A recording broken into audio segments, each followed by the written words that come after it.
Entrevista el Telematutino 11, gente importante a tratar temas importantes. Nos acompaña el doctor Eduardo Jorge Prats, abogado, especialista en temas constitucionales, gran comunicador, escritor, dirigente del PRD y gran amigo nuestro. Encantado, Eduardo, de estar en el programa. Buenos días, Eduardo, mucho gusto. Qué placer estar aquí con ustedes, hacía mucho que no venía. Exactamente, y justamente por eso podemos comenzar con cosas que parecen viejas, pero que todavía están latentes, como es el tema de las elecciones, el desempeño de la Junta, la reacción de la oposición, lo que está pasando en el PLD, cómo fue el desempeño del PRD. Te tiré ahí un paquete para que lo sintetice y lo condense. Bueno, yo creo que el proceso electoral pasado es un proceso que nos deja muchas lecciones. Por un lado, nos dice la necesidad de que sigamos trabajando en la consolidación institucional de la Junta Central Electoral. Es cierto que hemos avanzado mucho porque incluso la Junta en el manejo administrativo ha exportado esta tecnología, este know-how a otros países como en Centroamérica, pero también hubo algunas deficiencias como es el caso del registro de las huellas dactilares, la imposibilidad de que los partidos de oposición aceptaran el conteo electrónico, lo cual llevó a un conteo manual y en fin, a pesar la tardanza para los resultados. Pero todo ligado al que no hubo un consenso sobre, a pesar de que había una resolución al efecto, sobre el modo de conteo. Todo eso nos indica que nosotros debemos pasar esta etapa y que incluso, más allá de la idoneidad de los actuales miembros de la Junta, debemos pasar a un proceso de conciliación, a otra etapa de la Junta Central Electoral, en donde digamos que ya la Junta no sea esa Junta donde siempre se han atribuido cuotas a los partidos, sino que tratemos de ir hacia un órgano constitucional más autónomo, como lo quiere la propia Constitución. ¿Es que la Junta? Y a una composición en donde incluso debemos pensar el requisito de abogado que se exige, deberíamos cambiarlo porque en la Junta necesitamos administradores, necesitamos informáticos, necesitamos un conjunto de profesiones. Todo eso hay que verlo como fruto de un consenso político para la ley de partidos políticos y para la ley electoral, que debe ser, Jacqueline, debe ser aprobado antes de que termine este año. Esta legislatura. Antes de que finalice el año 2016. ¿Y qué te parece antes de agosto? No, porque nosotros tenemos que dar chance a que la nueva conformación del Congreso que surgió de estas elecciones sea la que efectivamente y en lo que realice. esa gente se empapa y conoce esos temas, eso puede durar meses y hasta años. No, porque ya hay proyectos que están consensuados y lo que se necesitan son las grandes decisiones políticas. Se necesita una ley de partidos que contribuya a la democratización de los partidos y a la igualdad de oportunidades de los partidos, y se necesita una ley electoral que le dé bases firmes, bases institucionales a nuestro sistema electoral, que a pesar de que hemos avanzado mucho desde ese gran trauma electoral de 1994, todavía nos queda mucho por recorrer y eso ya no puede postergarse más ni dejarse a la voluntad de los partidos. Tiene que haber un gran consenso nacional para, a partir de esa reforma político-electoral, pasar a las otras grandes reformas, que quisiera hablar de ellas a lo largo del programa, como es la reforma eléctrica, la reforma fiscal y la reforma laboral, en fin, la reforma por la competitividad, y por la productividad y por la creación del empleo, que son las grandes reformas que el país necesita. Eduardo, ¿y la reacción que han tenido los partidos que no ganaron las elecciones? ¿Qué opinión te merece? Es increíble, yo decía el otro día, Danilo Medina ha sido el candidato presidencial más votado en unas elecciones democráticas, por más del 60% de la población, con una abstención creo que de un 25%, me corrige Ramón. Y el pobre no ha podido celebrar, y no ha podido celebrar no por esa institución nacional que él envidia y la mezquindad, sino porque todos los, digamos, los prolegómenos y lo que fue el resultado electoral, toda la discusión, no ha llevado, o sea, lo más normal, a la felicitación por el candidato opositor. El único que felicitó. Felicitarlo. Eso no... yo creo que eso va más allá de una ley electoral. Yo creo que esa es la cortesía, la normal cortesía que debe primar. Pero ya veremos ahora con la conformación del Congreso y con un nuevo partido de oposición como lo es el Partido Revolucionario Moderno, PRM, que de la nada pues ha logrado una participación importante en la Cámara de Diputados y a nivel también municipal, aunque el PRD sigue siendo en este sentido la segunda fuerza municipal. Eduardo, y todo lo que el PRD perdió, hoy hay un gran trabajo en uno de los periódicos de lo que ganaron y lo que perdieron los partidos políticos. Y en el caso del PRD, que perdió tanto en términos de todo. Sí, fíjate lo siguiente, Miguel Vargas propuso hace 2 años a Luis Abinader que se llevase una plataforma común de candidatos municipales y congresuales y que se dejase para febrero la posibilidad de escoger el candidato presidencial sobre la base de encuesta, pero a eso hubo un rechazo. Entonces, frente a la imposibilidad de unir esas dos fracciones, que era PRM y PRD, realmente PRD quería seguir siendo una fuerza importante y nosotros somos la tercera fuerza congresual, la segunda fuerza municipal, y a pesar de que sacamos un 5%, hay que decir que se debe a que gran parte del voto PRDista se canalizó hacia el recuadro número 2 por una tendencia natural, casi sísmica, de que al no llevar un candidato presidencial, incluso en muchos municipios no llevar candidatos, pues por eso son esos resultados. Pero eso no significa que el PRD no sea una fuerza que puede, a partir de lo que es su consolidación interna y su unidad interna, participar en un próximo torneo electoral como lo es en el año 2020, donde tenemos las elecciones separadas otra vez, esta vez en febrero y luego en mayo, lo cual es una gran oportunidad para un partido de la trayectoria como el PRD. Eduardo, vamos a los pactos, pero antes de ir al pauta comercial, hay que esperar que esté listo el eléctrico para iniciar el fiscal. Fíjate lo siguiente, el pacto eléctrico y el pacto fiscal están íntimamente vinculados. Por lo siguiente, en la medida en que se pueda avanzar en la reforma eléctrica y en el desmonte de gran parte de los subsidios, pues en esa medida el peso sobre las finanzas estatales va a ser mayor y la necesidad de buscar fondos adicionales va a ser menor en la reforma fiscal. Pero nosotros apostamos por una reforma fiscal que no sea la reforma del parche fiscal, la reforma de más impuestos por más impuestos. Es cierto que necesitamos consolidar la hacienda pública, las finanzas estatales, pero nosotros, por ejemplo, nos gustan mucho las propuestas del CRES, que es el Centro Regional para la estrategia, estudio económico de sostenibilidad, en el sentido de que si nosotros podemos bajar ese ITEVI del 18% a un 8% generalizado a todos los productos, es prácticamente un aumento del salario que tú estás poniendo en manos de la clase media, de la clase, de todos los que son asalariados. Y si a eso sumamos una reforma de la tasa corporativa que nos lleve a lo que fuimos en un momento, 1992, donde teníamos una tasa corporativa más baja, hoy está en 30%. Y si nosotros la podemos llevar a un 25, a un 22, para emular países como Singapur, otros países que tienen tasas bajas, pero gran recuperación, eso sería un booster de confianza, eso sería realmente lo que necesita el país, porque lo que nosotros tenemos es una realidad. Este es un modelo económico que no crea empleo. Y cuando crea empleo, no crea empleo de calidad. Entonces tenemos que ir a un modelo económico en el cual se fomente el empleo y se fomente el empleo digno.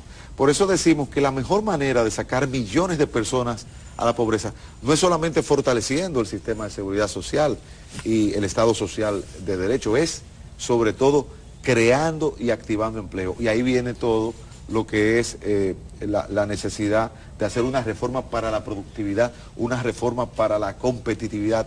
Y esas son las cosas que los partidos políticos deberíamos estar discutiendo a lo largo y ancho de todo lo que es 2016 y 2017, porque el presidente Danilo Medina tiene esta gran ventana, esta gran oportunidad, que son este primer año y medio para poder lograr estas reformas fundamentales. Vamos a una breve pausa, Eduardo, y volvemos con esos y otros temas de muchísimo interés para el país.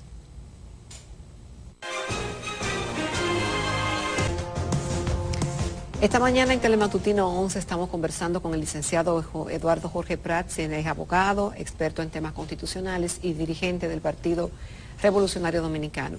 Antes de la pausa, Eduardo, estábamos hablando de los pactos y de las reformas que requiere el país para su transformación para bien. Y hablábamos de la parte fiscal y de lo que te gusta, la propuesta del CRES y demás. Ahora, yo recuerdo que en el 2012, que ese es un tema pendiente que data de esa época, por aquello de la Estrategia Nacional de Desarrollo, se estaba hablando de esa posibilidad de un pacto fiscal, pero se cayó el tema porque le pedían ciertos sectores de que el gobierno demostrara con su accionar y que redujera gastos. Pero ahora se trae el tema otra vez. Pero en el día de hoy aparece en la prensa, por ejemplo, la Comisión Nacional de la Reforma del Sector Salud, cuánto ganan y qué nómina tiene. Entonces, ¿para eso que yo voy a pagar más? Para que un director de una reforma que poca cosa hace, gane casi $500,000 de pesos y tenga camareros, tenga mayordomos, tenga encargado de protocolo, tenga muchísimas cosas que uno sabe que no están haciendo nada. Ahí que yo voy a dar mi dinero. Entonces, esas son de las cosas. Yo sé que se habla de que la presión fiscal es poca, pero también hay muchas distorsiones que tienen que ser corregidas antes de dar ese gran paso. Tú tienes un punto importante. Y es la necesidad de racionalizar el gasto público. Oye. Eso es clave. No solamente es hacer una reforma para la sostenibilidad de los ingresos del Estado, sino hacer un mejor uso de los recursos. Y en cuanto a ese argumento que tú señalas, que siempre se arguye de que tenemos una baja presión tributaria, hay que señalar que si sumamos la carga de la seguridad social, la ineficiencia eléctrica y el costo de la inseguridad jurídica y de la corrupción, tenemos una de las tasas tributaria más altas. Entonces yo creo que debemos ir a una base de contribuyentes mayor, menores tasas y sobre todo una reforma fiscal tendiente a fomentar el ahorro, la productividad, la competitividad y la eficiencia, que yo creo que esa es la base de todo Estado social y democrático de derecho. Pero sobre todo, nosotros debemos pensar en que la República Dominicana no está sola. Ahora mismo, por ejemplo, el presidente Medina, que estuvo en la inauguración del Canal de Panamá, que va a tener un impacto en todo lo que es el manejo del comercio marítimo en todo el Caribe.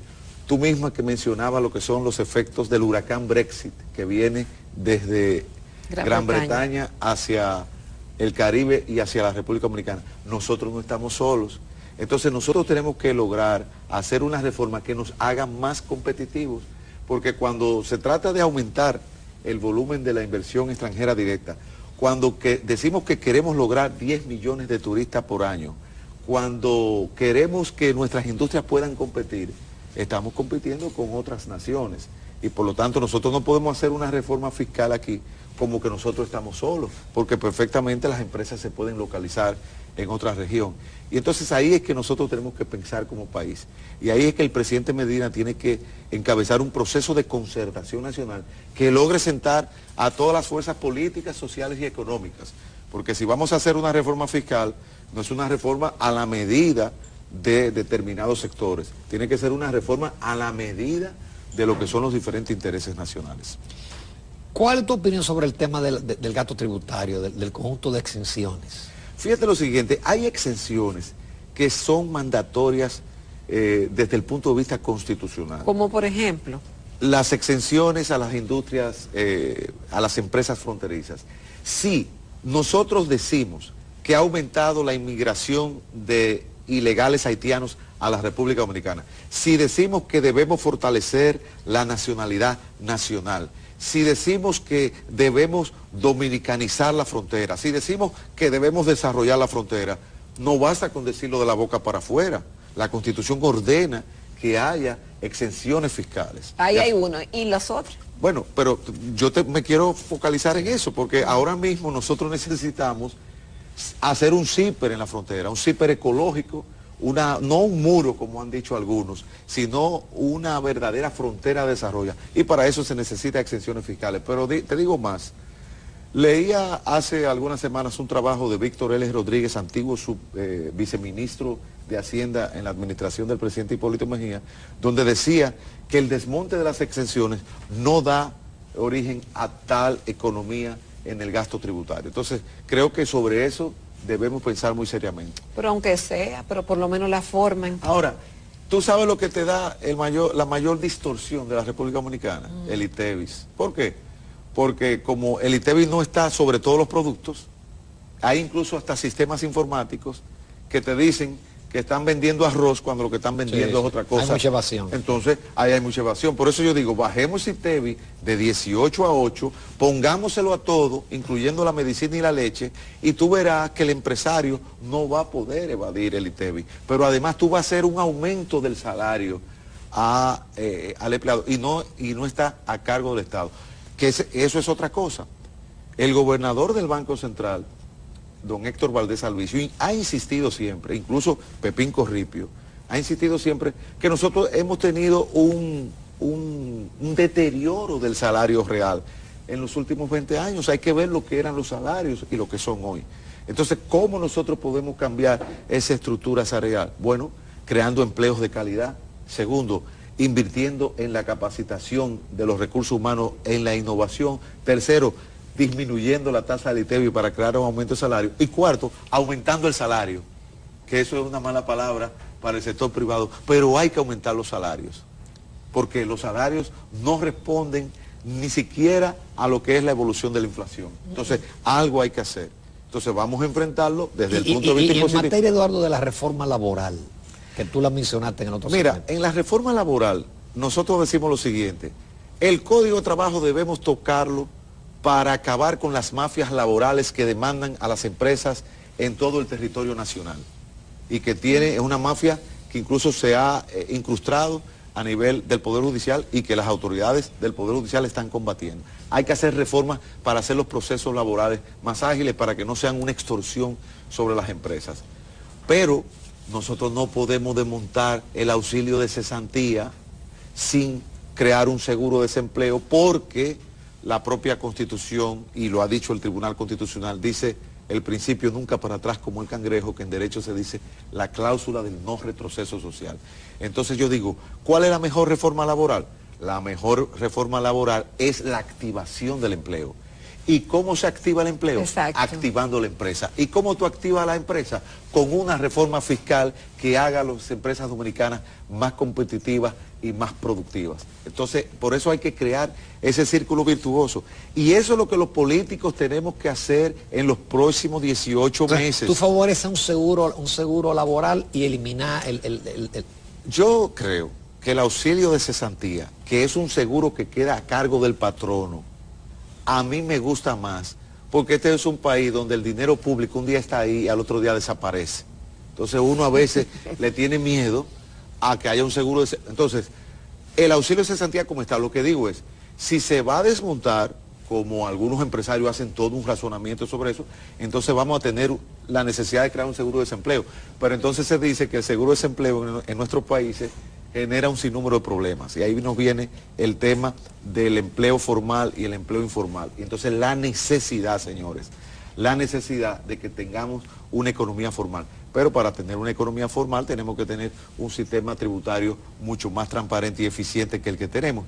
Porque ese frutero que hace más dinero que tú sentado ahí como productor de este programa y que vende 10,000 y 15,000 pesos por día, él no va a sacar un registro nacional contribuyente si no hay una tasa baja. Por eso nosotros decimos que para el micronegocio hay que ponerle una especie de patente, como había en la época de Balaguer, que es una suma que tú pagas al año, que puedes dividir en 4 pagos, y que ya ese frutero no tiene que estar haciendo una declaración, sino ese frutero paga eso. Porque estamos hablando de verdaderos empresarios, no estoy hablando del Ventorrillo, no estoy hablando de negocios que están... Los médicos, los ingenieros... bueno, entonces en esa economía informal están los médicos y los ingenieros, porque los únicos profesionales que pagan impuestos somos nosotros los abogados, que además somos los únicos que sancionamos las conductas no éticas, porque los médicos entierran a sus errores. ¿Y por qué vía los abogados pagan el impuesto? No, porque la mayor parte de los abogados se han registrado como contribuyentes. Primero porque los abogados pelean contra la administración tributaria y tú no puedes pelear con la administración si tú no eres un sujeto contribuyente. Entonces yo creo que hay que hacer un gran esfuerzo para ampliar la base de contribuyentes, pero para ampliarla tenemos que tener tasas atractivas, tasas bajas, no tasas altas. En el 92, y eso lo dijo Ernesto Selman de CRES, nosotros fuimos pioneros porque fuimos de los primeros países que bajamos la tasa y eso contribuyó a realmente el fortalecimiento del sistema impositivo nacional. Eduardo, volviendo al tema político, ¿qué va a hacer el PRD en estos próximos 4 años? ¿Va a ser oposición, pero también ya ha comenzado a ser parte del gobierno? ¿Cómo se va a manejar entonces? Bueno, cuando el presidente Miguel Vargas firmó con el presidente Danilo Medina el llamado acuerdo de gobierno compartido, acuerdo de unidad nacional para el gobierno compartido, nosotros acordamos un conjunto de políticas, muchas de las cuales fueron reflejadas en el programa de gobierno que presentó al electorado el presidente Danilo Medina. Entonces, sobre esa base programática, el PRD a nivel municipal y a nivel congresual va a apoyar los esfuerzos, comenzando por la reforma político-electoral, que es la primera que hay que resolver, para luego pasar a las demás reformas, que son la reforma fiscal y que es la reforma eléctrica. Y en segundo lugar, a partir de esa reforma político-electoral, el PRD tiene que fortalecerse. Se necesita una renovación del liderazgo, se necesita una consolidación de las estructuras del partido para poder competir en igualdad de condiciones en ese torneo electoral del año 2020 que va a ser clave para la unidad del partido y para que el partido pueda efectivamente... ¿Cómo así? Bueno, porque... La unidad del partido. Sí, ¿Y bueno, qué implica eso, por ejemplo? Bueno, fíjate, hay muchos dirigentes del Partido Revolucionario Moderno que han ido pasando al PRD, como es el caso de Fello Suberví, como es el caso de Héctor Guzmán, y nosotros esperamos que hayan otros dirigentes que se sumen también a esa corriente y que nosotros podamos realmente ampliar lo que es el grado de influencia del partido a nivel nacional.